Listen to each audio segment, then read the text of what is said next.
ya que, a seguir con pues nuestro conocimiento de lo que son las bacterias. Vamos a ver. Bueno, vamos a ver. El tema que nos toca para hoy son cocos gram positivos, ¿sí? Digamos que, ¿cuál es la importancia de estudiar los cocos gram positivos? Pues, porque muchos de ellos son parte de nuestra microbiota, eh, están en simbiosis con nosotros, pero en determinado momento, pues, se pueden convertir en patógenos, ¿no? Entonces, se pueden convertir en patógenos graves que producen enfermedades graves, complicadas, mortales. La gran mayoría de ellos pueden atravesar incluso la barrera hematoencefálica y pues ya sabemos nosotros que a veces el curso de esas enfermedades es mortal. La otra, digamos, mirada que debemos tener nosotros es que cuando hablamos de cocos gram positivos, pues hay estafilos, hay estreptos y hay algunos que son los enterococos, que pues, antes estaban clasificados como estreptococos, tienen comportamientos y características de estreptococos, pero por la importancia clínica, pues casi que se agruparon solitos, ¿no? Lo que se ha encontrado es también una gran e importante resistencia a un buen número de antibióticos. De manera que el objetivo de esta charla y en especial de este tema, es que ustedes se familiaricen con los cocos gram positivos que con mayor frecuencia se aíslan de las infecciones en seres humanos y que están asociados a enfermedades que van desde el lugar o sitio de entrada hasta enfermedades que se pueden convertir en bacteremias, septicemias y producir la muerte del paciente. Bueno, pues vamos entonces nosotros a irnos metiendo en este mundo de los cocos gram positivos, eh, para ir ya pues, esos ustedes van a tener mucho contacto con ellos porque son pues como les dije, muchos son parte de nuestra microbiota, de mucosas, de piel y demás, de la manera tal que después del nacimiento empezamos a ser colonizados con este tipo de microorganismos y pues muchos de ellos se quedan casi toda la vida ahí en la gran mayoría de las personas. Cuando hablamos de cocos es porque tienen esa forma, ¿sí? Redondeada, esférica, u ovoide. Y recordemos cuando hablamos de la pared que los gram positivos están en ese grupo porque tienen una gran cantidad de peptidoglucanos que están componiendo una pared bastante grande, que en la gran mayoría de los gram positivos es la última parte de su estructura morfológica, a no ser que tengan cápsula. Dentro de los cocos gram positivos también hay algunos que tienen cápsula y recuerden, cápsula está asociada a mayor virulencia. Obviamente se determinan gram positivos porque retienen el colorante, el primer colorante de la coloración de gram, que es el cristal violeta, por cargas eléctricas, energía y demás, lo pueden retener y además porque tienen una gran cantidad de peptidoglucano. Son anaerobios facultativos, pero son aerobios, pueden algunos tolerar algún porcentaje de CO2. Son inmóviles, no forman esporas. Y viene la primera división de los cocos gram positivos en razón de su potencial bioquímico, porque pues uno lo primero que hace es coloración de gram. Recuerden que las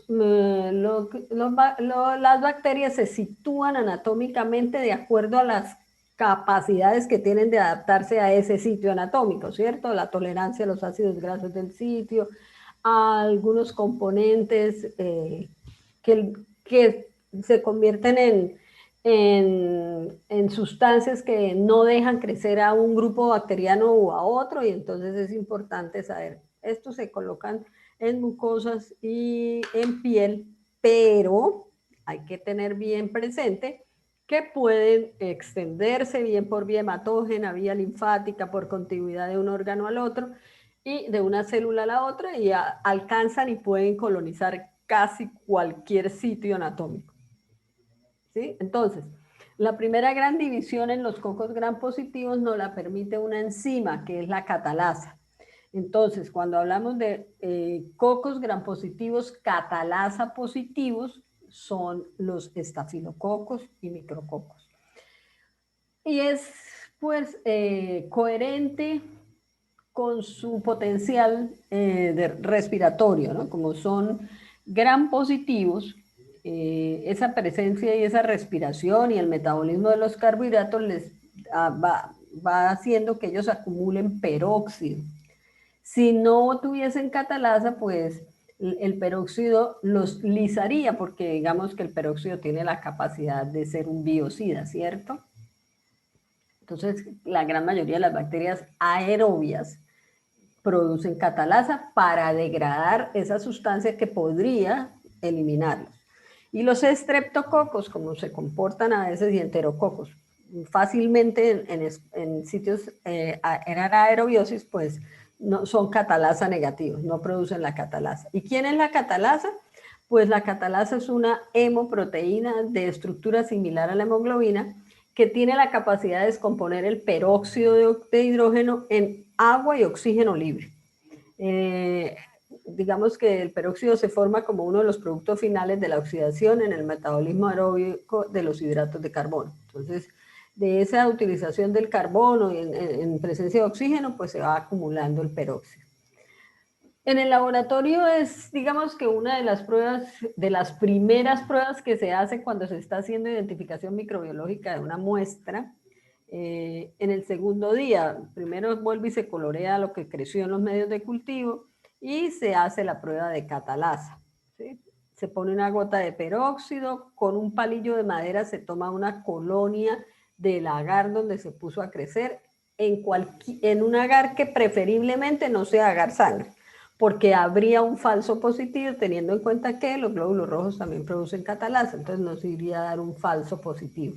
Y eso pues ya sería un error de práctica, ¿cierto? Que no dejaría hacer la identificación adecuada de los microorganismos. Listo. Eso es catalasa. Bueno, se habla que en el género Staphylococcus hay por lo menos unas 35 especies, pero que las que de mayor importancia clínica y con las que con mayor frecuencia se aíslan en muestras infecciosas en humanos son el estafilococo aureus, el estafilococo epidermidis y el estafilococo saprophyticus. Epidermidis y saprophyticus son los de menor potencial de virulencia, pero han ido como escalando incidencia y oportunismo y han aumentado su presencia en enfermedades adquiridas nosocomialmente y en algunos tipos específicos de enfermedades, cuando la persona sufre cambios de válvulas o prótesis y este tipo de situaciones, o cuando tiene algunas lesiones, traumas y demás que permiten que el microorganismo pueda extenderse desde su sitio de origen. Y volvamos a recordar que nosotros somos en la gran parte el hábitat de este tipo de microorganismos. El aureus, y el nombre es aureus porque, si todos recuerdan, el símbolo químico del oro es AU, ¿cierto? Entonces todo lo que sea correspondiente al color del oro y todo eso es áurico. Y las colonias del estafilococo aureus son de color dorado, por eso se conoce con el nombre de estafilococo aureus, ¿no? Exactamente, es por eso, esa es la explicación. Este es el patógeno humano de mayor importancia. ¿Por qué? Porque tiene el mayor potencial de virulencia.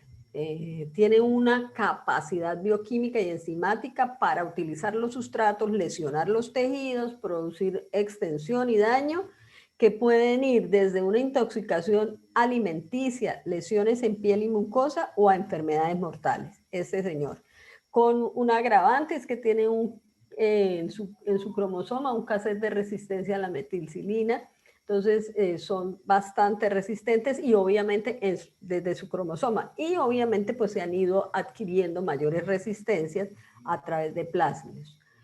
Entonces, los estafilococos son cocos gram positivos, catalasa positivos. Generalmente uno hace la coloración de gram y se ven agrupados en racimos. Hay que tener en cuenta que a veces se hace la coloración de gram y no se observa gram positivos porque cuando las colonias en los medios de cultivo se van envejeciendo, van dejando de producir el péptido glucano y entonces pues la coloración de gram no es que esté mal hecha, sino que no encuentra ese péptido glucano en el cual se debe fijar, ¿sí?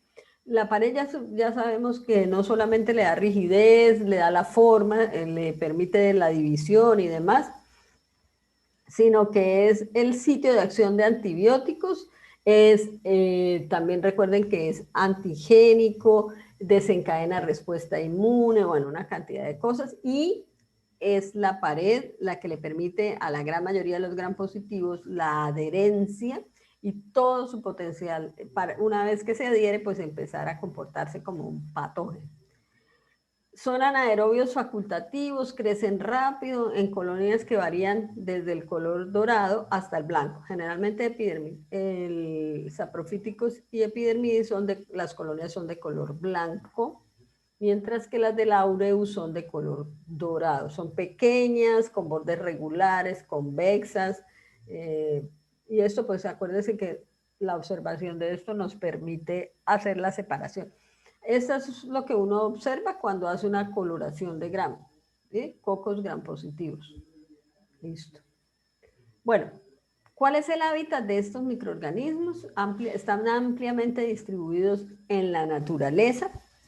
Son bastante resistentes a la sequedad y a otro tipo de factores ambientales adversos, pero forman parte de nuestra microbiota, tanto en la piel, en las glándulas mamarias, mucosa de nariz, boca y el tracto digestivo, la vagina y la uretra. Generalmente estamos en relación simbiótica con ellos, pero cualquier cambio hay que tener en cuenta o recordar que las bacterias saben interpretar el ambiente donde están, es decir, el pH, la presión osmótica, los ácidos grasos, todo esto. Y cuando esto se altera, digamos, se pierde, se sufre una lesión cortopunzante y la piel pues ya no es esa barrera ni está en las mismas condiciones, entonces el microorganismo puede extenderse a otros planos donde no es su hábitat.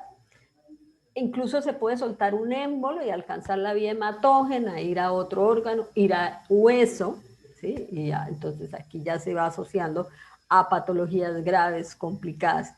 A veces hay infecciones en hueso o en tejidos blandos sin que haya una herida evidente al exterior. Probablemente se soltó de algún sitio por vía hematógena sin que haya ruptura y va a planos más profundos. Puede proliferar y empezar a producir enzimas y toxinas. Los recién nacidos, después de que empiezan el contacto con su familia, el personal médico y demás, pues empiezan a ser colonizados por este tipo de microorganismos. También se hace, digamos que la gran mayoría de las personas que trabajamos en salud, pues podemos ser con mayor frecuencia colonizados por este tipo de microorganismos, teniendo en cuenta pues que entramos en contacto con pacientes. Por eso es tan importante entre paciente y paciente un buen lavado de manos y demás, sobre todo para no ir a llevar el microorganismo de un paciente al otro, porque de acuerdo al estado inmunológico del paciente, la infección se puede escalonar y poder ser digamos, una lesión complicada. Los pacientes con VIH son pacientes que pueden sufrir infecciones de este tipo complicadas, graves, los pacientes diabéticos, los drogadictos, sobre todo los que usan jeringas y las comparten, los pacientes con hemodiálisis o diálisis peritoneal, y aquí entra el riesgo en este tipo de pacientes que tienen que estar en instituciones hospitalarias durante un tiempo prolongado, porque las hemodiálisis y las diálisis, pues por lo menos son 8 o 6 horas cada vez que tiene una sesión de esas, de manera que eso lo hace estar en contacto con microorganismos que puedan estar intrahospitalariamente. Y en el caso concreto, pues el estafilococo, después hablaremos de otros, y los que sufren algún tipo de enfermedad de la piel, con el agravante que ya habíamos expuesto, de que son resistentes a múltiples antibióticos. Entonces, para que tengan digamos, una referencia, está el estafilococo epidermidis, que se encuentra en piel, capitis en glándulas sebáceas y por bueno, las glándulas y los folículos son el hábitat de muchos de estos, y desde allí y allí pueden empezar a producir infección e irse extendiendo o quedarse localizadas, ¿no? Está el hominis y el hemolyticus en glándulas de la axila y del pubis. Está el estafilococo auriculares en el conducto auditivo externo, saprofíticos en recto, uretra, en la orina o en cervix de mujeres jóvenes y sexualmente activas.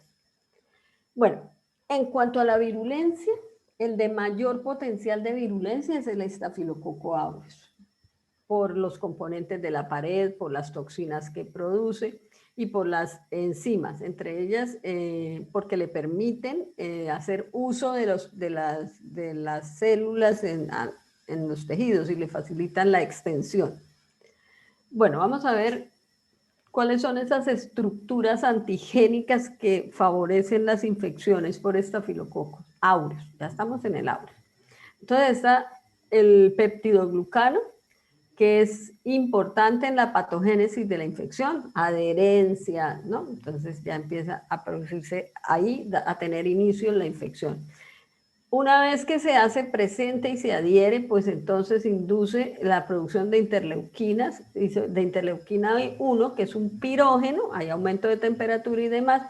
Obviamente cuando empiezan todo este tipo de infecciones, pues tienen toda la parte de inflamación, ¿cierto? Todos los factores de inflamación, fiebre y todo lo demás, y se empiezan a liberar interleuquinas, la citoquina, factor tumoral, interferón, atrae polimorfonucleares, activa complemento, e induce producción de opsonina. Digamos que es como la parte de la respuesta inmune innata en primera instancia, y todo debido a la presencia del peptidoglucano. Para recordar, tenemos que la pared de las gram positivas tiene además un componente que se llama los ácidos teicoicos, que activan las células de las mucosas, activa la presencia de linfocitos plasmáticos y digamos que ayuda a unirse a la fibronectina, es como el sitio donde puede hacer unión con el receptor o con los hospederos, y se desencadena una producción de anticuerpos. Activa el complemento, inhibe quimiotaxis de los mastocitos. Tienen los estafilococos o producen una proteína que se llama la proteína A, que es un componente de la pared celular de muchos estafilococo aureus. Estamos hablando en particular del estafilococo aureus. Esta proteína A es la que se une a la fracción FC de la inmunoglobulina IgG1, 2 y 4. ¿Ok? Ya ahí vamos viendo cada partecita de ellos qué es lo que va haciendo. Las cepas que tienen cápsula, porque recordemos que no todas las cepas son encapsuladas, producen este exopolisacárido que es antigénico, que inhibe la fagocitosis, y por eso le da como un espacio de oportunidad en el cual se multiplica y se demora la reacción de la fagocitosis, de manera que pues puede ir parasitándole el sitio y se demora la respuesta inmune. Eso por eso es que le da mayor virulencia.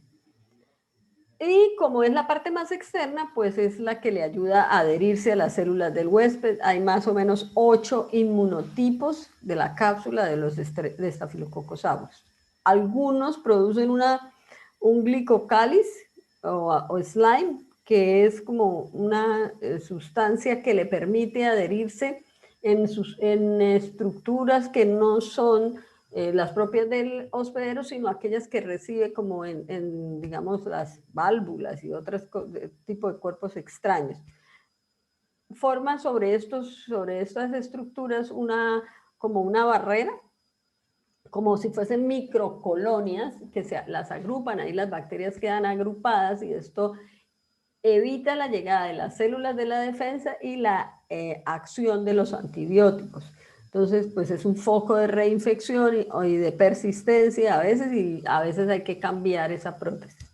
Produce toxinas como la toxina alfa, beta y gamma que producen lisis de los glóbulos rojos y es muy potente esa hemólisis que produce, entonces pues ahí complica el cuadro, vendría una coagulación intravascular diseminada para tratar de compensar. Actúan también sobre los leucocitos y producen lisis de las membranas porque producen poros y hay una toxina que es la leucocidina de Panton-Valentine, que lo que hace es actuar sobre la membrana plasmática de los leucocitos y pues, de los polimorfos nucleares, y eso pues obviamente disminuye la cantidad de leucocitos capaces de fagocitar esta célula y le permite también multiplicarse de manera importante. Producen una exfoliatina, que son de dos tipos, o producen dos tipos de exfoliatina mejor.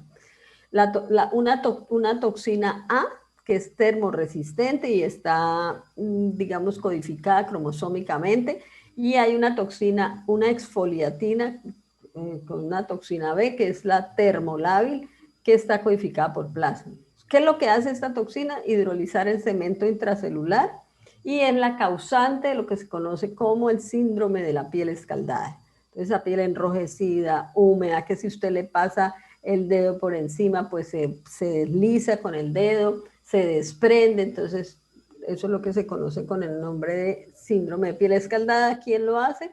Pues esa toxina exfoliatina que produce el estafilococo aureus. Producen enterotoxinas del tipo A y B, que son súper antígenos termoestables, resistentes a enzimas del intestino, producen emesis, diarrea.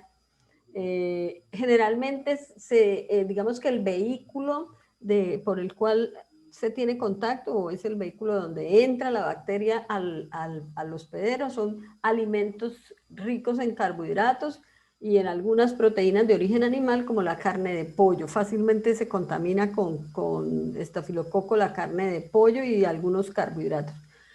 Como manifestación de esta accionar de esta enterotoxina, desde el dolor abdominal, porque actúa directamente sobre el sistema simpático. Ahí están mediadas por cromosomas y por plasmid. Están las toxinas C1, C2, C3, D y E, que actúan sobre grupos de linfocitos T, hacen que se desencadene la producción bastante grande e importante de interleuquinas 1, interferón gamma, factor tumoral, que actúan como un superantígeno. Y además hay una toxina que se conoce con el nombre de las toxinas del síndrome de choque tóxico, y eso es lo que se produce. Son toxinas denominadas TSST1, que obviamente pues desencadenan una gran producción de linfocitos T y una respuesta inmune muy grande, que no está controlada, que no tiene su terminación como la gran mayoría de las respuestas inmunes. La respuesta inmune tiene un momento en el que inicia y tiene que, por protección del hospedero donde está sucediendo esto, pues tiene que haber un fin de esta respuesta inmune, y si no, pues va a pasar un choque tóxico como estos o una tormenta de citoquinas como las que estamos viendo. Entonces, en este tipo de pacientes, como efecto de esa hiperrespuesta inmune, pues se va a producir fiebre, choque y afección multisistémica, erupción descamativa de la piel, y pues obviamente un montón de interleuquinas, citoquinas y demás, interferón gamma, factor tumoral, que actúan como superantígenos. Ahí está, miren. Entonces hay una interacción entre el superantígeno y las células T, hay una activación masiva de células T, liberación masiva de citoquinas, y obviamente pues como manifestaciones clínicas de eso inmunológico que está pasando en el hospedero por ese superantígeno que producen los linfocitos T, los estafilococos aureus, pues se va a producir signos clínicos como fiebre, vómito, un rash, una hipotensión, daño tisular, shock y puede producir la muerte del paciente. Es como si fuese un shock anafiláctico. Aquí, para que comparemos el macrófago, su sitio de unión a TSR, los linfocitos, y en un antígeno diferente, pues la activación limitada a algunos linfocitos T con una zona de reconocimiento específico. En el caso contrario, hacia la derecha, en la letra B, entonces está el superantígeno. Obviamente, pues va a unirse al TSR y hay una activación de muchos linfocitos T con distintas especificidades antigénicas sin control y permanente hasta que pues se produce lo que ya vimos. Bueno, para tener en cuenta las infecciones producidas por Staphylococcus aureus en humanos hay de dos tipos.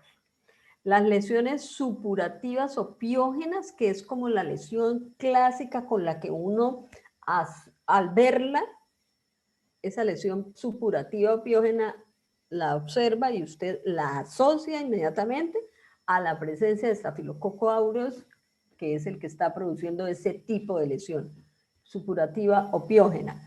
Se produce secreción, pus, y esa secreción es generalmente de las capas más inferiores, generalmente en los folículos y demás, porque ese es el hábitat de la bacteria, empieza a multiplicarse, a actuar sobre las células, a hacer la actividad enzimática y toxigénica que tiene, y entonces hay una gran cantidad de polimorfonucleares en el sitio, y por eso las lesiones por estafilococo son clásicamente lesiones supurativas o piógenas, que comienzan localizadas, pero que pueden producir lesiones a distancia e incluso generalizarse, bacteremia, sepsis y muerte del paciente. Y esas son un tipo de enfermedad. El otro tipo de enfermedad producida por estafilococos son aquellas que se consideran no supurativas, causadas por toxinas como son la intoxicación alimentaria o el síndrome del choque tóxico. Entonces, digamos que tiene dos tipos de enfermedades. Se comportan en la mayoría como gérmenes oportunistas, y ya explicamos más o menos cuáles son esas condiciones que le facilitarían dejar de ser un simbionte y convertirse en un parásito oportunista. Tales como el daño de la piel, las mucosas, el bajo potencial de óxido de reducción, la baja perfusión de oxígeno, digamos que todo eso facilitaría este tipo de lesiones cuando hay un cuerpo extraño o una enfermedad de base. Ya vimos que la diabetes, la obesidad, las úlceras posturales, esas personas que no se pueden mover y no las cambian de posición, entonces empiezan a presentar úlceras posturales, las úlceras por varices, bueno, si no son bien tratadas y demás, teniendo en cuenta también que por lo general pueden actuar en sinergia, ¿sí? Es decir, no es el único microorganismo que puede estar en el sitio de la lesión. Recuerden que ahí puede haber estreptos, puede haber microorganismos anaerobios como el Clostridium perfringens, y incluso hongos, que también nosotros tenemos levaduras en piel. Entonces, las infecciones estafilocócicas más frecuentes son las de la piel, asociadas generalmente a folículo piloso o a las glándulas anexas, que son su hábitat. Son localizadas, pero si la lesión no se trata y si digamos, el paciente tiene una comorbilidad que no permita la eliminación rápida del microorganismo, pues puede pasar a celulitis, ¿cierto? A linfangitis, linfadenitis, o a una verdadera fascitis necrosante, ya estamos hablando del fascia y demás, entonces ya aquí digamos que es un poquito más complicado, y si encima la persona es una persona diabética y eso, pues por eso a veces empiezan, porque se cortó mal la uña del dedo más chiquito del pie y se cortó la piel y empieza la lesión, el potencial de óxido de reducción es bajo, no tiene la llegada de oxígeno adecuada, y pues estos microorganismos empiezan, no solo los estafilos, sino los estreptos, y van haciendo además ambientes de anaerobiosis para otros microorganismos. puede alcanzar la vía hematógena y extenderse a otros órganos, llegando a bacteremia y sepsis generalizada. El Streptococcus aureus es el más patógeno y creo que se me olvidó decir que es coagulasa positivo porque produce coagulasa y es capaz de convertir fibrinógeno en fibrina y convertir coágulos que le facilitan la parasitación. Eso, digamos que esto es como una prueba de virulencia, ¿no? Que el estafilococo sea, que la muestra tenga un coco gram positivo, catalasa positivo y que además sea coagulasa positivo. Aquí entonces hay que empezar a preocuparse. El estafilococo epidermidis, digamos que no es el de mayor potencial de virulencia, pero se han hecho de mayor incidencia como emergentes, sobre todo en enfermedades nosocomiales, y ya lo que habíamos hablado en relación a ese tipo de cirugías o que no, pues, le facilitan al paciente la vida porque es una prótesis, válvulas, cambio de cadera, de rodilla, bueno, todo eso, y entonces se termina complicando, cialoadenitis. Bueno, procedimientos diagnósticos para determinar que el agente que está produciendo el motivo de consulta, pues puede ser un forúnculo, puede ser una celulitis, y en casos más graves, ¿sí? El paciente está hospitalizado y empieza fiebres, picos febriles y demás, y entonces hay que buscar la muestra ideal. Dependiendo del sitio, pues se toma la muestra. Hay que evitar al máximo la contaminación en sitios que no son estériles, sino que hay otra microbiota en el sitio. O sea, son frotis superficiales. La muestra puede ser la pus, sangre, material de aspirado de la tráquea, trayectos fistulosos, punción raquídea para líquido cefalorraquídeo, la punta de los catéteres, que puede ser el sitio por donde el sitio que está produciendo o que está permitiendo el comportamiento como un patógeno del Staphylococcus aureus de central, Staphylococcus aureus desde, por ejemplo, un catéter central. Y entonces el paciente empieza a hacer la evidencia, a encontrarse evidencia de que puede estar haciendo o que tiene bacteremia, y hay que analizar ese catéter, ¿cierto? Para poderlo retirar. Entonces hay que demostrar que el paciente verdaderamente tiene una infección que está empezando o se está extendiendo desde ese catéter central o cuerpos extraños como los que ya vimos. La muestra, pues obviamente hay que recogerla en tubos estériles, evitando aplicadores o torundas de algodón. Cuando se está sospechando que es una bacteremia, pues hay que hacer un hemocultivo, ¿sí? El hemocultivo tiene su protocolo de toma de muestra, protocolo de procesar la muestra. Eso es, digamos, hay que tomar la sangre cerca al pico febril, entonces hay que hacerle un seguimiento al paciente, porque en el pico febril, pues es ese momento en que la bacteria se está multiplicando en sangre, teniendo en cuenta que las bacteremias pueden ser transitorias o definitivas, ¿no? Porque, pues, por ejemplo, la extracción de una pieza dental puede producir una bacteremia transitoria, pero que pasa, no es grande el tamaño del inóculo de bacterias, la persona es una persona que no tiene ninguna comorbilidad, lo que facilitó ese paso esporádico y temporal de la bacteria fue la extracción de la pieza dental. Obviamente, el día que llega la muestra al laboratorio de microbiología hay que hacerle coloración de Gram, y la coloración de Gram nos define el plan de trabajo para la identificación, porque no es lo mismo identificar un Gram positivo que identificar un Gram negativo. Toda la estrategia de medios y de todo es diferente, de bioquímicas de identificación, todo es diferente. Entonces, si estamos ciertos que en la muestra, por ejemplo, llegó una pus drenaron un absceso y llegó la muestra, hay que hacer coloración de Gram y sembrar en medios que permitan el crecimiento de cualquier tipo de microorganismos, no de alta selectividad, sino medios enriquecidos o simples, como agar nutritivo o agar sangre. Y eso el primer día, ¿cierto? Al segundo día, pues entonces hay que, de lo que crece en esos medios donde yo puse a crecer la muestra, pues tengo que hacer coloración de Gram, y si es un coco Gram positivo, catalasa positivo, tengo que hacer coagulasa y seguir haciendo otras pruebas bioquímicas de diferenciación e identificación, porque ya sé el género, ahora tengo que saber la especie, ¿cierto? Porque yo ya digo, bueno, es coco gram positivo, catalasa positivo, pues yo tengo que seguir haciendo otras pruebas porque a ustedes como médico que solicitó cultivo y antibiograma de esa muestra, pues debe llegarle el género y la especie.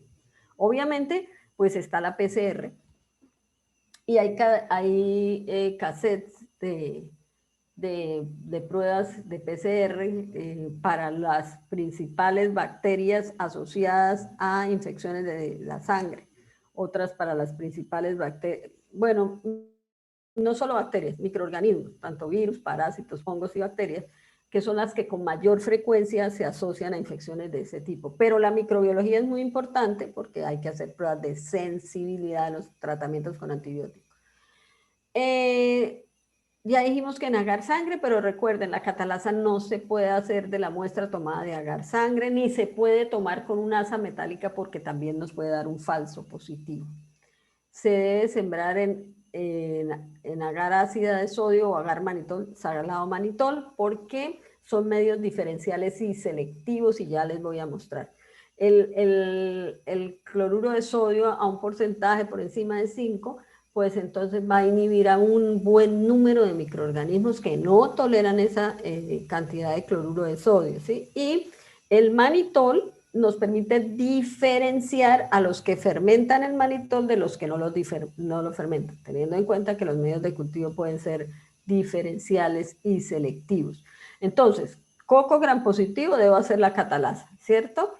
Y a los catalasa positivo debo hacerle la prueba de coagulasa. La prueba de coagulasa se puede hacer en tubo con plasma, no con suero, porque cuando hablo de suero ya no hay factores de la coagulación, ya se consumieron porque la muestra, el tubo donde se recolectó la muestra de sangre no tenía anticoagulante, de manera que se va a coagular y va a consumir los factores de coagulación y yo necesito plasma con factores de coagulación para poder hacer la prueba de coagulasa. Hay una que se hace en tubo y hay otra que se hace en lámina. Una es la prueba unida a la pared, la coagulasa unida a la pared y la otra la coagulasa libre, ¿sí? Se usa plasma de conejo, el único coagulasa positivo es el estafilococo aureus. Los que salen o resultan coco gram positivo, catalasa positivo, coagulasa negativo y generalmente en una muestra de orina se les hace prueba de novobiazuina y si hay resistencia generalmente es el saprofíticos. Y en cambio el epidermidis generalmente es resistente a la polimixina. ¿Cómo se hacen esas pruebas de sensibilidad o resistencia? Son sensidiscos impregnados con la sustancia que se colocan sobre la siembra de la muestra y se colocan los sensidiscos y se analizan a las 24 horas. Si tienen las bacterias, han crecido cerca del sensidisco, quiere decir que la bacteria es resistente a esa sustancia que tiene el sensidisco. En caso contrario, si las bacterias crecen lejos del sensidisco, pues quiere decir que es sensible. Fíjense que aquí nos dice halos de inhibición mayor o igual a 10 milímetros. Entonces uno interpreta ese halo que hay alrededor del sensidisco y es directamente proporcional al tamaño del halo la sensibilidad. Si es sensible, bien lejos del sensidisco. Si no, entonces pues es resistente. Igual se hace, eso son pruebas por difusión, ¿cierto? Se pone el sensidisco impregnado en la sustancia que yo quiero analizar y se coloca sobre la previa siembra que hago de la bacteria y lo analizo a las 24 horas. La sustancia que está impregnada en el sensidisco se va a difundir en el agar y va a interactuar con esa bacteria que se hizo, con esa bacteria que se sembró en ese medio. De esa interacción entre la sustancia y la bacteria, pues resulta lo que tenemos que interpretar como sensible o resistente. También se pueden hacer pruebas de ureasa. Bueno, aquí viene, digamos, lo que se convierte en un problema. Generalmente en las cepas adquiridas intrahospitalariamente se ha observado una resistencia a los betalactámicos del casi el 100%. Recordemos que los betalactámicos son aquellos que inhiben la transpeptidación, o digamos, la parte final de la formación de la pared. En infecciones adquiridas en la comunidad aún hay algunos que son sensibles en un porcentaje entre el 20 o el 30%. Lo que hacen es producir betalactamasas que inactivan los anillos betalactámicos y inactivan a las cefalosporinas. Son resistentes a la meticilina, son resistencias de tipo intrínseco, es cromosoma y alteran los receptores de la penicilina. Recuerden que tiene que unirse el antibiótico a lo que se conoce con el nombre de PDP, que es el punto diana de unión a la penicilina, y pues deja de ser sensible a esa unión, ¿no? O definitivamente no lo produce. Son resistentes a oxacilina, producen gran cantidad de betalactamasas, y incluso lo producen en altas concentraciones de sal. Son resistentes a los glicopéptidos como la vancomicina y la itaicoplanina. La vancomicina también afecta a la pared, pero en la parte inicial, ¿no? En la elongación. Esta sí ha sido adquirida horizontalmente en general. Se considera que por transferencia conjugacional de Enterococcus fecalis. Se observa mucho en personal hospitalario. ¿Listo? Para tratamiento, el ideal siempre un cultivo y un antibiograma para poder trabajar con el antibiótico al cual la bacteria es más sensible en menor concentración, ¿cierto? Que es el ideal de los tratamientos. Para tratamientos a largo plazo, pues también se pueden usar algunos que inhiban la síntesis de proteínas. Lo primero que se debe hacer con esas lesiones que son abscesos y que son supurantes, lo primero es hacer drenaje y desbridación para que aumente la permeabilidad de sangre, llegue mayor cantidad de oxígeno y facilite la actividad del antibiótico. Obviamente, si la lesión es una osteomielitis, porque se asocian mucho a este tipo de infecciones, hay drenaje quirúrgico, extirpación de la zona del hueso que esté pues muy dañado. En bacteremias, endocarditis o neumonías, ya los tratamientos son pues de pacientes hospitalizados y demás, con penicilinas resistentes a betalactamasas. Y lo ideal siempre es solicitar un cultivo y un antibiograma de la lesión para evitar este tipo de resistencias. Aquí una imagen de digamos, las pruebas que se hacen para diferenciar especies de estafilos. Entonces, todos los estafilos importantes en infecciones humanas crecen en el agar salado manitol, pero el único que fermenta el manitol es el estafilococo aureus. Las colonias amarillas son de estafilococo aureus, son coagulasa positivos, producen DNAsa, y eso hay un medio que se llama para-DNA, que esa enzima hidroliza lo que se pone en el medio. El único que produce hemólisis de tipo beta es el estafilococo aureus, aunque no es muy grande. Y tanto el aureus como el epidermidis son sensibles a la novobiosina, ¿cierto? Entonces estas, digamos, son las pruebas de diferenciación microbiológica que se hacen a los cocos gram positivos que resultan de una muestra, teniendo en cuenta que hay que reportar género y especie. Hay algunas enfermedades y alteraciones que facilitan las infecciones con estafilos. Entonces están defectos congénitos de la quimiotaxis de los fagocitos y se observa mucho en personas con síndrome de Wiskott-Aldrich, síndrome de Down, síndrome de Job. Algunos defectos adquiridos de quimiotaxis de los fagocitos en acidosis diabética y en artritis reumatoide. En este tipo de pacientes hay a veces defectos por opsonización de anticuerpos en pacientes que tienen agamaglobulinemia congénita o que no sea congénita. Defectos por opsonización por el complemento, entonces en hipocomplementemia de la fracción C3 y C5, y entonces pues la respuesta inmune no es la más adecuada. Lesiones o traumas de piel, digamos, en personas que tienen eczemas, cirugías y quemaduras. En presencia de cuerpos extraños se pueden facilitar este tipo de infecciones en personas que tienen, digamos, suturas, catéteres, prótesis internas, en pacientes con enfermedades crónicas como cáncer y alcoholismo, en pacientes que tienen infecciones previas, sobre todo de tipo viral, que pues, digamos que afectan directamente el epitelio cilíndrico, ciliado, estratificado, que tiene pues esos cilios que permiten la defensa, y entonces es colonizado después por este tipo de microorganismos. Y en pacientes que tienen resistencias bacterianas muy grandes porque han recibido antibióticos o la cepa que tiene, pues ha estado en contacto con antibióticos.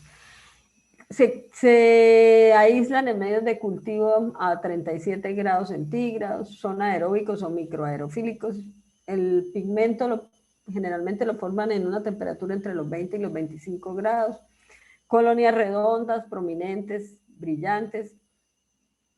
El Staphylococcus aureus, cuando está muy joven la colonia, que no ha hecho el pigmento, generalmente se puede observar de color gris. Y ya después pues es el amarillo dorado característico y de donde se deriva su nombre. Fermenta el manitol, crece en medios con alta concentración de cloruro de sodio, son resistentes a los betalactámicos, a meticilina, oxacilina, y tienen una resistencia variable a vancomicina que cada vez está pues disminuyendo esa sensibilidad.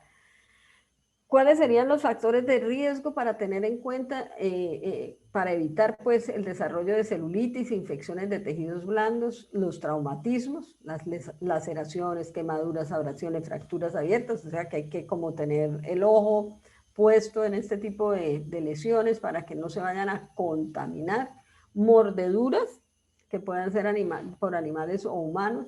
Las personas que tienen adicción a drogas intravenosas y que pues, guardan y reciclan la jeringa, mejor dicho, y algunas infecciones, algunas predisposiciones que le facilitan las infecciones a repetición, como la diabetes, insuficiencia arterial, linfedema, insuficiencia renal, cirrosis, neutropenia e hipogamaglobulinemia, la mastectomía radical con disección axilar y la disección de la vena safena podrían ser factores de riesgo para el desarrollo de celulitis e infecciones de tejidos blandos con estafilos. ¿Qué hallazgos pueden ustedes encontrar en los pacientes que les puedan sugerir una fascitis necrotizante, que ya dijimos que era la extensión más profunda de este tipo de, no la más profunda, porque pueden llegar a órganos más profundos y a huesos y además, ¿cierto? Pero digamos que ya se ha profundizado, sería el término más exacto. Entonces empiezan a haber un crecimiento rápido del área de la infección con ampollas violáceas, un color rojo purpúrico de la piel. Hay una induración leñosa de la zona infectada acompañado de áreas pálidas, entonces hay como unas zonas que son enrojecidas, a veces hay hipertermia y demás, y dolor o tumefacción desproporcionada para la celulitis que se observa. A veces pueden estar acompañadas de anaerobios que aumentan pues, el daño sobre la fase. A veces terminan haciendo amputación del miembro que está involucrado en la infección para evitar pues, la muerte del paciente, manifestaciones sistémicas tóxicas y termina pues, con toxemias y demás, y el síndrome séptico. Ya. Entonces, ¿cuáles son las infecciones cutáneas producidas por Staphylococcus aureus? Está el impétigo ampuloso, que es como sobre la piel. Generalmente se localiza en las extremidades, tronco, pliegues. ¿Y qué van a encontrar? Pues máculas eritematosas con vesícula, el signo de Nikolsky positivo, que es cuando se pone el dedito sobre la piel y la piel se mueve, se cede, generalmente, pues digamos que por daño sobre el cemento y demás de las células. Otros signos asociados son inflamatorios, a nivel de la zona, pues hay adenopatías que acompañan. Otro tipo de lesión es la foliculitis, entonces folículos pilosos en regiones apocrinas. hay pápulas eritematosas cubiertas de una pústula central y eso es como muy característico de la lesión producida por estafilo. Generalmente está acompañado de prurito. Está el forúnculo, que es ya cuando se hace pues nódulos profundos, inflamatorios, con un dolor bastante álgido, y la persona y a veces imagínese usted que esos forúnculos están localizados a nivel de los glúteos, entonces la pobre persona no puede ni sentarse porque es supremamente doloroso. En la cara, en el cuello, en las axilas también es muy doloroso. Está una lesión que se conoce como el anthrax, pero no es el anthrax producido por el Bacillus anthracis, sino una serie de lesiones que van más profundas, lesiones induradas que el forúnculo, y están intercomunicadas. Generalmente se observan en la base del cuello, en la espalda, en los muslos. En las personas obesas, los muslos a veces les rozan y entonces empiezan a presentar todo este tipo de lesiones porque producen eritema y van lesionando la piel y entonces empiezan a coinfectarse con este tipo de microorganismos, ¿cierto? Con un dolor, fiebre, malestar general. Entonces aquí ya pues está un poquito más, porque ya aquí estamos hablando de la parte de inflamación y todo esto, ¿cierto? Está la botriomicosis, que es producida por Staphylococcus aureus, pero también puede ser producida por Pseudomonas aeruginosa y Escherichia coli y protos. Son nódulos o placas supurativas en cualquier localización. Se observa mucho en pacientes con VIH, en pacientes diabéticos, con traumatismos y en alcohol. Está la hidroadenitis supurativa, que se puede encontrar pues en ingle, axilas, cuello, glúteos, y son nódulos inflamatorios fistulizados, y a través de las fístulas pues puede supurar. También se observa mucho, por ejemplo, en las madres lactantes, cuando pues se produce en la glándula mamaria. Hay dolor y supuración local. La paroniquia aguda, que es en el pliegue inguinal, y se observa mucho, por ejemplo, cuando les arreglan, les hacen manicure, digamos que el equipo con el que lo hacen no tiene una higiene bastante exhaustiva y además la persona no es muy experta, entonces a veces corta más allá de donde debe cortar y empieza a producirse primero una placa eritematosa, fluctuante, purulenta, que duele, sobre todo al tacto, ¿cierto? Además es feo de mirar. Otro tipo de lesiones son psicosis barba, que es con forúnculos a nivel de la barba, del área de la barba, entonces una foliculitis. Para hacer el diagnóstico, pues se hace cultivos de la muestra en todo, ¿cierto? La mastitis nodular en las lactantes, con nódulos, eritema, dolor, y a veces tienen que drenar, dejar una mecha para que pues drene todo el material purulento que tiene la madre. Mastitis con absceso, entonces absceso canicular en la mama, cultivo de madre e hijo, y ese es el que necesita drenaje. Hay heridas infectadas superficialmente, entonces tienen primero una lesión y después se infecta, y entonces se produce todo lo que es eritema, dolor, aumento de temperatura de la zona y pus. Pus siempre. Fíjense que todas, lo común es ese tipo de secreción, ¿no? ¿Por qué? Porque esa es, digamos, la lesión característica producida por el estafilo. Y la respuesta inmune que hay frente al estafilo, gran cantidad de polimorfonucleares. Y ya entonces, por ejemplo, el caso de herida infectada hasta el hueso o la prótesis, con abscesos profundos, con artritis es como efecto secundario de la infección por estafilo, entonces afecta las articulaciones, osteomielitis, infección de prótesis, y aquí sí, pues la lesión digamos que va escalonando, ¿no? Necesita drenaje, extracción de la prótesis, y síndrome de la piel escaldada, o enfermedad de Ritter. Y recuerden que aquí es por las foliatinas. Se observa mucho en niños cuando no le hacen un cambio apropiado del pañal o lo dejan mucho tiempo con el mismo pañal y la orina y la deposición, o a veces usan pañales de tela que no los lavan adecuadamente y eso puede generar una dermatitis, ¿no? La piel escaldada, que a veces entran en sinergia más de un microorganismo. Eh, digamos que puede producir una dermatitis exfoliativa en niños, bulas diseminadas, caída de pelo, signo de Nikolsky positivo. El método diagnóstico es clínico y la toxina responsable es la exfoliatina.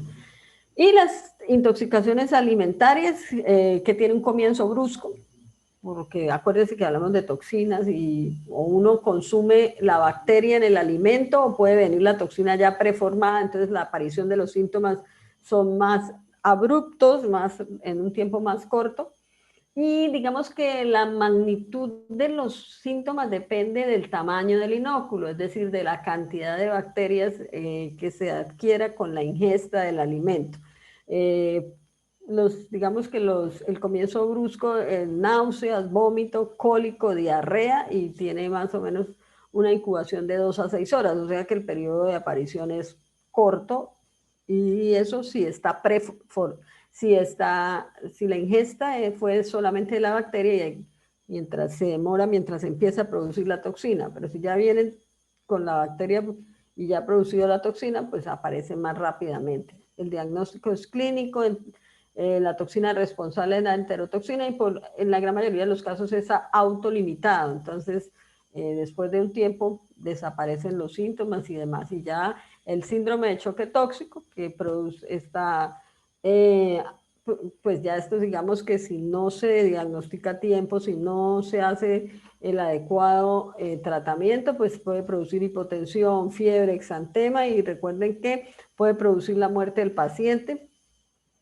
Y el método de diagnóstico es clínico, produce una enterotoxina B y C, que es la que produce todos los síntomas, incluso puede producir la muerte del paciente. Y esto sería todo en referencia a los estafilos. Bueno, ¿cuáles son los factores que influyen en la resistencia natural de la piel a las infecciones? El pH bajo, la temperatura baja, sustancias antibacterianas que tenemos en la piel, las glándulas sebáceas que producen pues, las sustancias endógenas, factores de inmunidad celular y humoral, la sequedad relativa de la piel y la interferencia bacteriana. Por eso, pues, hay personas que usan una cantidad de aceites y una cantidad de cosas para suavizar la piel y demás, y eso a veces, pues, afecta a todos estos factores que tenemos nosotros de protección, ¿no?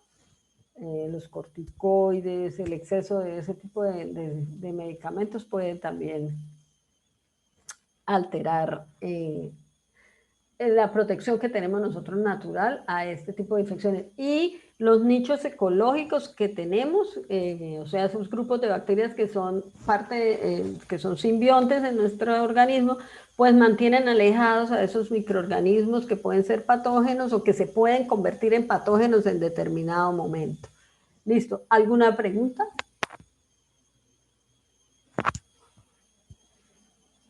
¿No? Chicos. No, profe. ¿No? Bueno. Entonces, eso eran los estafilos. Vamos a mirar ahora los estreptos. ¿Listo? Vamos a hablar de estreptococos. También cocos gram positivos, pero pues digamos que están como en el otro lado, ¿sí? Porque dijimos que eran catalasa negativos. Tienen también, algunos forman parte de nuestra microbiota y tienen la capacidad de volverse patógenos importantes en momentos claves del estado de salud del paciente. ¿Okay? Bueno, vamos a ver caracoles de colores. Por acá tengo, ¿qué dicen acá en el chat? Cultivo y qué hay, hasta ahora la veo. Cultivo y antibiograma, Laura, ¿sí? El antibiograma es la prueba de sensibilidad que se le hace a la bacteria frente a determinados antibióticos, es decir, cuán sensible o resistente es la bacteria a determinados antibióticos. Eso es una prueba in vitro que se hace en un medio de cultivo.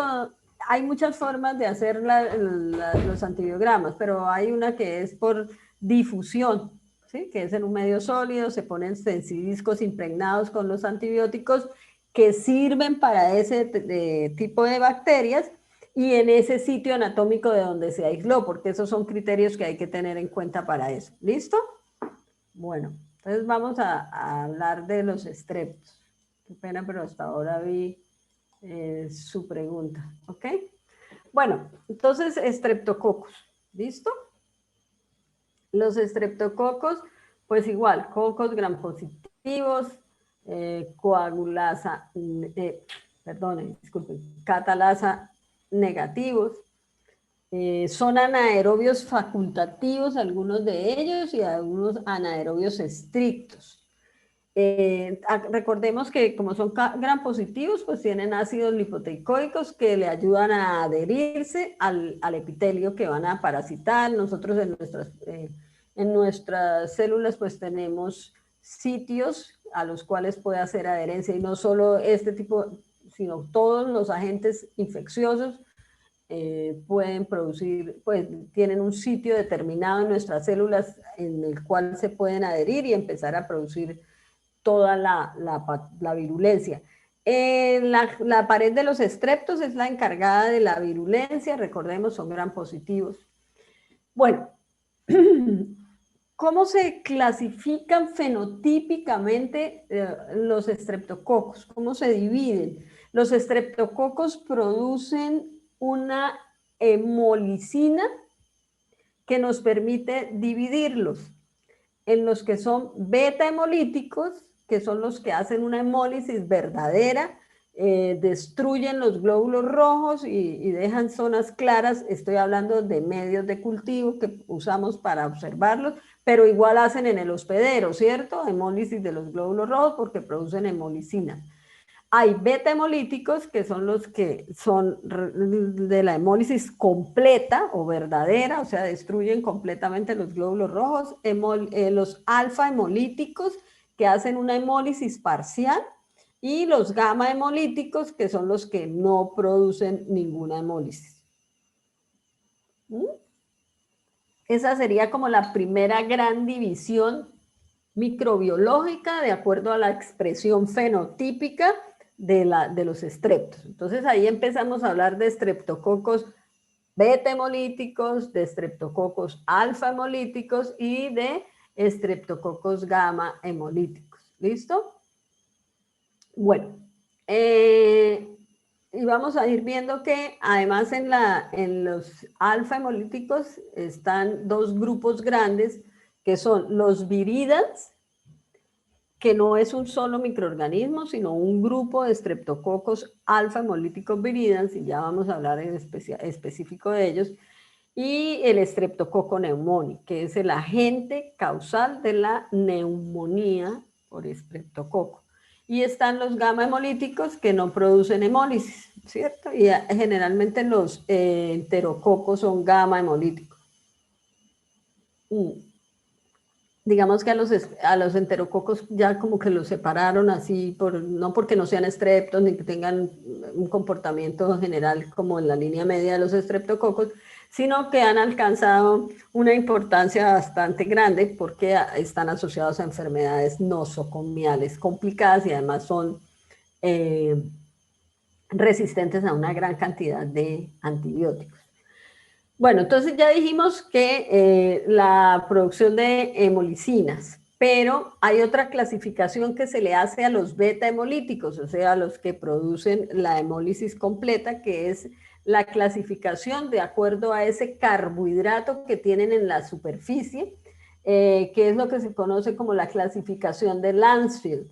Los alfa hemolíticos y los gamma hemolíticos no, bueno, algunos gamma hemolíticos sí se pueden clasificar dentro de la clasificación de Landsfield. La señora Landsfield, la doctora, encontró y descubrió ese carbohidrato y de acuerdo a ese carbohidrato dividió los estreptococos beta hemolíticos en estreptococo beta hemolítico del grupo A, que es el estreptococo piógenes, estreptococo beta hemolítico del grupo B, que es el Agalactiae, y estos son los que de mayor importancia clínica en los seres humanos. El piógenes, que tiene el mayor potencial de virulencia, más o menos parecida a la del estafilococo aureus, y el Agalactiae, que está asociado a complicaciones graves en el neonato y asociado a partos pretérmino, incluso digamos, interrupción del embarazo. Están los del grupo C de la clasificación de Lanfield, que son beta hemolíticos, y están todo lo que es el grupo X, todos esos, los Disgalactiae, y también los enterococos, que son gamma hemolíticos, pero también tienen ese carbohidrato que permite meterlos aquí en la clasificación de Lanfield, que son los enterococos fecalis, faecium, durans, bovis y equinus, donde el faecium y el fecalis son tristemente célebres porque están asociados a las enfermedades de tipo nosocomial, con una multidrogoresistencia. Y ya entonces están anginosus, sanguis, salivarius, lactis y cremoris, que generalmente pues ellos son también de la clasificación de Lanfield. Y fíjense que pueden compartir antígeno, o sea, carbohidrato, y se pueden clasificar como en el C, en el, ¿no? OL, y anginosus en el grupo A, C, G o F. Listo. Los agentes etiológicos de infección humana son los del grupo A, B, C, D, F y G, con los que mayormente están asociados a infecciones. Están los estreptococos del grupo D, que pueden producir alfa, beta o gamma hemólisis, y aquí está también el equinus, el bovis. Los enterococos, que son, ya dijimos, fecalis, faecium y durans, que están asociados a infecciones de heridas, abscesos intraabdominales, habitan en piel, tracto respiratorio superior, gastrointestinal y genitourinario, y desde allí pueden extenderse y producir enfermedades, pues septicemias y demás. Bueno. Entonces, la primera gran división que nos permite es por la hemólisis, ¿cierto? Y hablamos de beta hemolíticos. Los beta hemolíticos, entonces ya les hemos hecho prueba coloración de Gram, catalasa. Entonces es un coco gram positivo, catalasa negativo, beta hemolítico, ¿cierto? Y hay la clasificación de Lanfield, y hay unos que son coco gram positivo, catalasa negativo, beta hemolítico, algunos del grupo A. Esos del grupo A se puede hacer una prueba de susceptibilidad a la bacitracina, y son sensibles a la bacitracina. Los estreptococos beta hemolíticos del grupo A, es decir, el estreptococo piógenes, es, entre otras cosas, susceptible a la bacitracina. Los estreptococos beta hemolíticos del grupo B, que es el Agalactiae, son resistentes al trimetoprim sulfametoxazol. Perdón, los del A y del B son resistentes al trimetoprim sulfametoxazol, y pues eso ya hay que tenerlo en cuenta para los tratamientos, ¿no? Otras pruebas que se hacen es la prueba de CAM.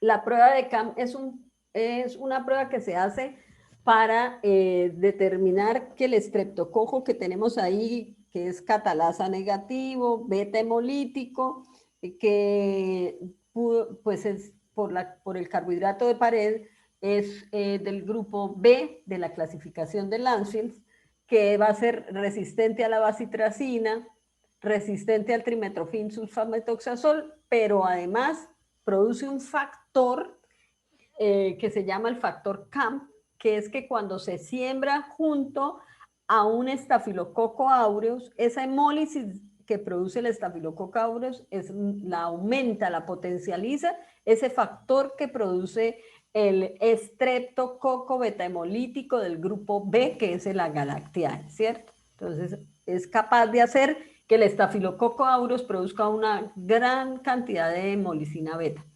¿cierto? Que es la que vimos nosotros. Una hemolicina que hace una hemólisis de tipo completo.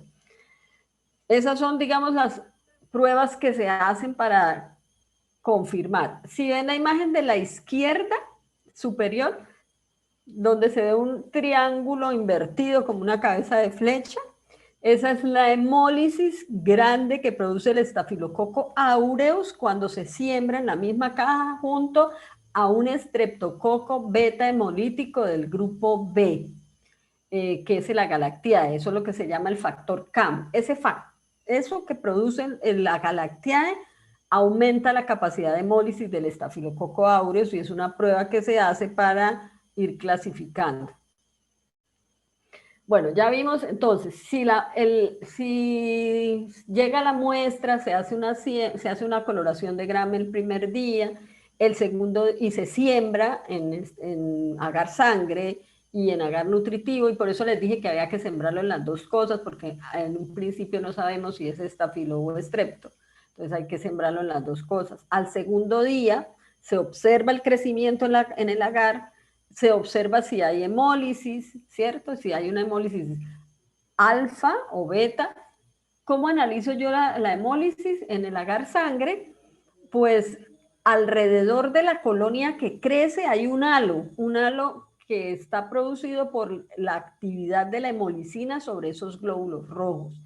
Si alrededor de la colonia hay un halo completamente incoloro, quiere decir que la hemolicina hizo una hemólisis beta, destruyó completamente los glóbulos rojos.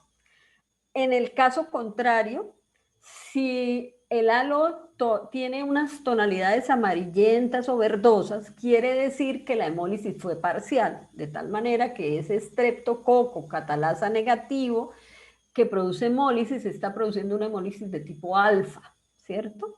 O queda la otra opción, que es que no haya hemólisis, pero es un coco gram positivo, catalasa negativo. ¿Listo? Entonces ya ahí tengo los tres grupos, observé las hemólisis, lo clasifiqué.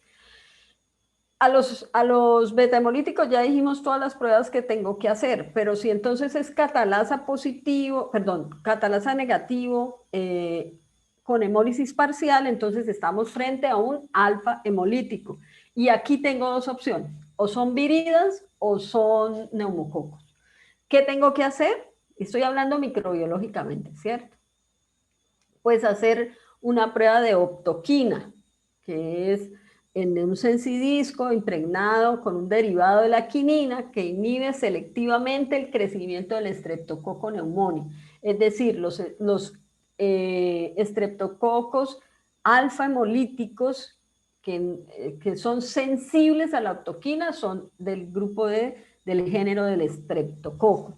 Ahora, los estreptococos alfa hemolíticos resistentes a la optoquina son de los viridans, teniendo en cuenta que los viridans no son una especie, sino un grupo de especies, ¿cierto? Que no se pueden clasificar en el esquema de Landsfield porque no tienen ese carbohidrato que permite esta clasificación. Los viridans son integrantes de la microbiota orofaríngea, pero pueden causar cuadros clínicos importantes, son los causantes en parte de las caries, de las endocarditis, tanto en pacientes con problemas agudos o crónicos, endocarditis de este tipo, abscesos cerebrales y septicemias. O sea que ahí tienen todo, y nunca hay que dejar de mirar a estos microorganismos como capaces de producir enfermedades graves mortales. Bueno, dijimos alfa hemolítico sensible a la optoquina, entonces estamos frente a Streptococcus pneumoniae, que es el agente causal de la neumonía.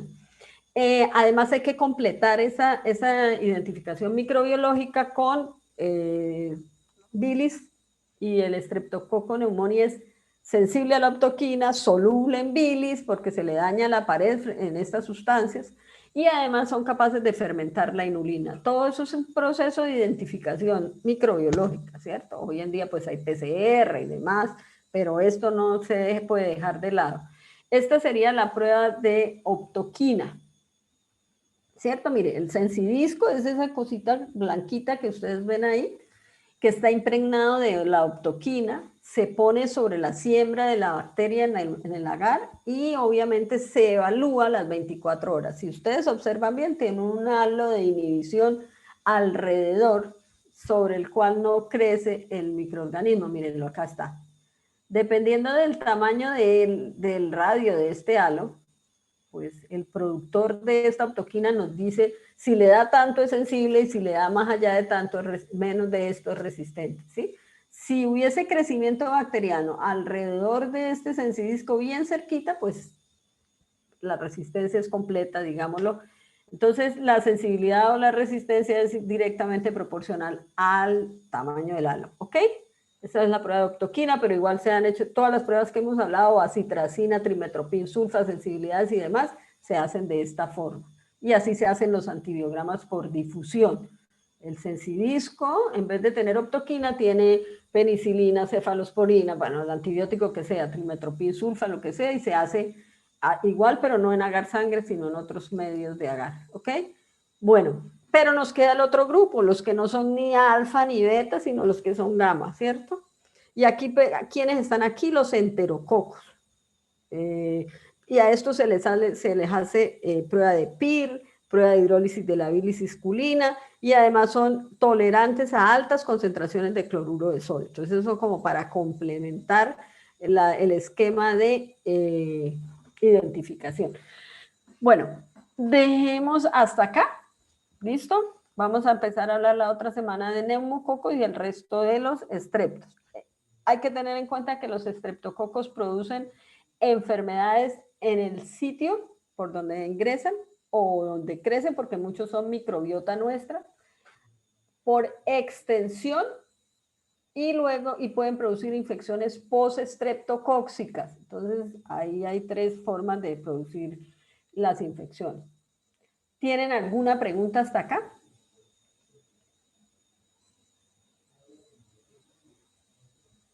Chicos, ¿no? Están como callados. No, profe. ¿O se durmieron? La clasificación del ANFIEL era solo para beta hemolíticos, ¿cierto? Sí, señor. No, bueno, algunos gamma hemolíticos también tienen el carbohidrato y caen ahí dentro de eso, ¿sí? Si ustedes observan ahí están el enterococos, algunos enterococos, ¿sí? Pero los alfa hemolíticos no tienen el carbohidrato, entonces no entran dentro de esta clasificación, ¿ok? Listo, profe, gracias. Bueno, ¿alguna otra pregunta? No, profe. Bueno, niños, entonces nos vemos mañana y del miércoles. Ay, ¿cuándo tenemos quizzes? ¿Dentro de 8 o dentro de...? Está programado, profe, creo. ¿Cuándo? Son más o menos como el parcial es ¿cuándo? ¡Ah! Auxilio, socorro, ¿ya cuántas semanas llevamos? 4, profe. Él creo que es en 2 semanas, profe. Parcial quiz es o la el semana parcial? del 22 al 27. Ay, niños, por Dios. Déjeme mirar el calendario. 22, calendario. Ay, se lo robaron. Ah, no, aquí está. El 20, ay, o sea, dentro de 15 días, ¿es la semana de parciales? Sí, señora. Sí, profe. O sea que señora. dentro de 8 días tenemos que hacer quiz, ¿cierto?